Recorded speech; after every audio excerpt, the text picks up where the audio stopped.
Welcome back to Let's Play Catechumen. I'm D-Stex. And I'm the new co-commentator, well, new best friend Skull. Yeah, this is sort of a complicated situation because, see, we've already recorded a whole bunch of commentary, but uh, I was gonna do level 6 as a solo commentary, but I really wasn't happy with it, so I said, hey, you want to go back and re-record this bit, and so next one is really the more proper introduction, so here we're gonna just chat about this episode. We're just gonna go with it. Yeah, so kind of out of order, but we'll just go with it. Hey. So, yeah. Whatever, I don't think that this whole thing here really deserves much more effort than that. No. So this bit is this is a really tough fight actually. This is like you gotta. It's sort of weird because this is one of the few times in the game they actually have like an arena fight. We sort of gotta raise our voice to talk over the music. Yeah. I might have to. Might try and lower that. Yeah, there's actually one of the few times there's like a planned out combat arena in the game. Yeah. It's just this big scripted event full of imps. Yeah. Also lava. Yeah. With a wooden bridge over it. Because this makes sense. This all makes sense. And so it's actually a really hard fight because the imps just don't stop coming. Yeah. Well, luckily enough, you finally got a weapon that actually seems relatively able to deal with them.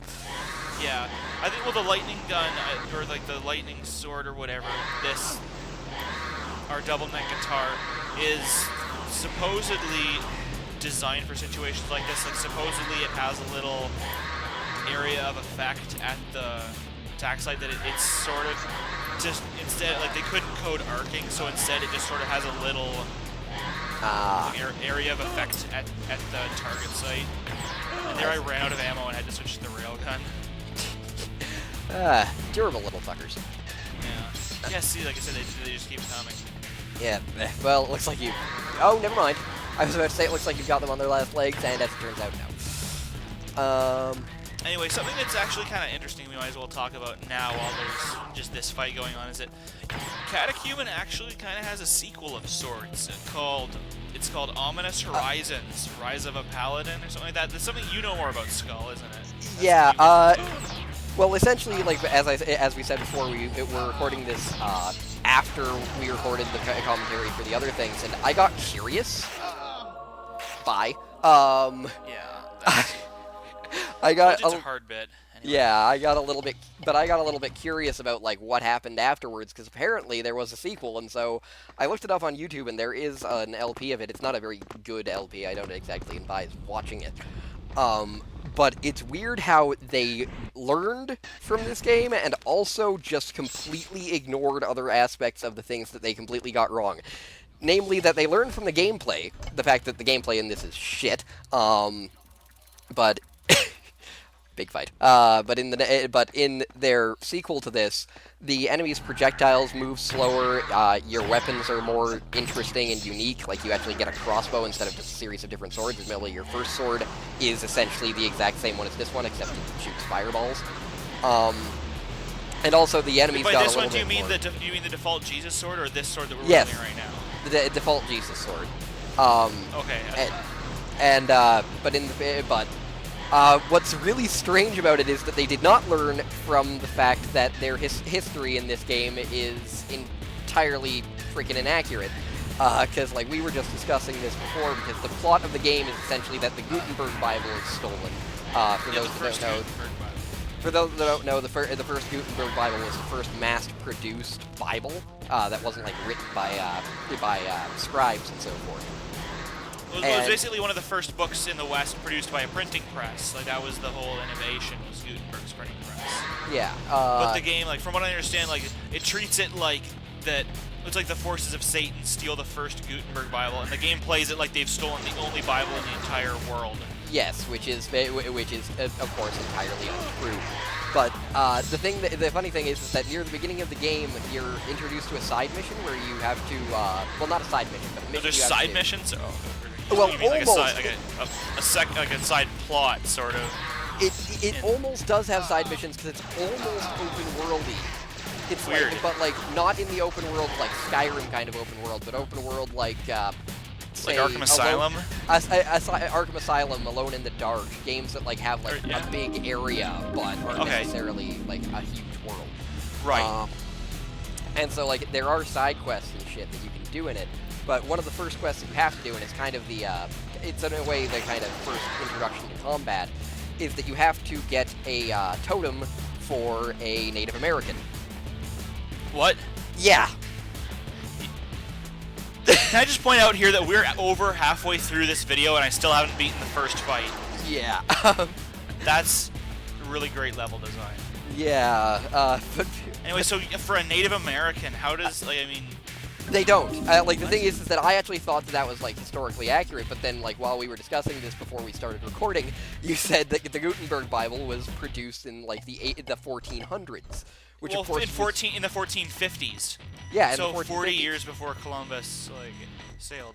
So, essentially, Gutenberg, who's German, would never have been anywhere near a Native American. But for some reason, there's a Native American in this nondescript planescape that this game takes place in. So essentially, yet again, they failed on the education part. It's a better game, as a game goes, but it's no wonder the company went under, honestly. Yeah, I'm not really sure how, like, in terms of historical inaccuracy, having a Native American in the 1450s in Germany stacks up against... I was about to say some of the ridiculous things that we're about to see, but no, that hasn't been the Let's Play, so I can't talk about... Like, basically, like, not to spoil too much, but we keep going deeper underground in this game. Yes! Deeper, and we're already running into magma that has just wooden bridges over top of it. We're gonna leave it at that. That's just the tip of the iceberg, that magma there. Yep. And... is there theater for when they want to put on Greek There's- tragedies, I guess? their theater that looks like a hell pit. Yeah, when I first saw it, I actually thought it was like a damaging thing. No, it's just lit red. Well, because I think that's one of this engine that the game uses. That was supposedly at the time like one of its selling points was, oh man, like colored lighting. And that was just about that was like HDR back in the day. They could have red lights. Wow, colored lighting. Never mind the fact that almost everything is in like dark blotched spaces. Well, yeah, the lighting engine was shitty, but it could have colors. Which, like, that's... decorative, but not really functional. Yeah. Like, they really had their priorities straight making this game. Like, can we make a lighting engine that realistically fills the room, like, and doesn't leave huge black splotches? No, but we can, like, let's devote lots of time to have it be colored. Yep. Be absolutely sure to have it another colored. enemy right at the doorway. Sorry, I interrupted you. That's fine. At least it's not like over abusing the fact that they could do that like say Daikatana does with the amount of green, because like, and honestly that is kind of what this game reminds me of is Daikatana, but with a lot less pretension in it. And so would the ad for this game be Jesus is about to make you his bitch? Suck it down. yes, absolutely. And I'm sorry, I broke a little there. What's really great about this hallway is that I never find out what's down it. I'm just like, what's? Oh, it's that. No, just fuck it. I'm leaving. Yep, everything looks the exact back. same. Everything looks the exact same. There's no real guide to where you are. I think it looped back. I don't know. Oh, that's cool. That the huge portcullis moving. That is the exact same sound effect as the wooden doors swinging open. Oh, which sounds exactly like a stone door. Yeah. So. It all happens. Just it's. We have one sound effect. Like when Link from Faces of Evil gets fucked in the ass. Wow. Yes. That was really. That's bad. Go ahead.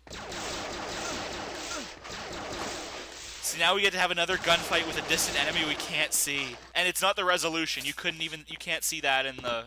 You can't even see that in the high quality video I'm going to use for the actual upload. More and more lighting engine problems. Yeah.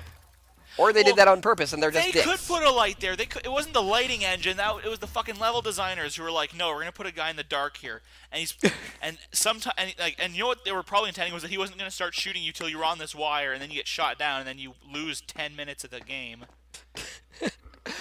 Lord. One th wait, what was it? Okay, Hell Sphincter. Yeah, the hell sphincter. Now we're we playing Prey. get used to it. um, Anyway, you were saying? I actually am not sure what I was saying anymore. I Did lost you my lose train your of train of thought. thought? Probably something about like losing all the progress by getting knocked off the laundry line that's underground. I don't know why they have. I guess even underground you should dry your laundry. Yeah, I guess, like, bait. In the future, we will see more of that.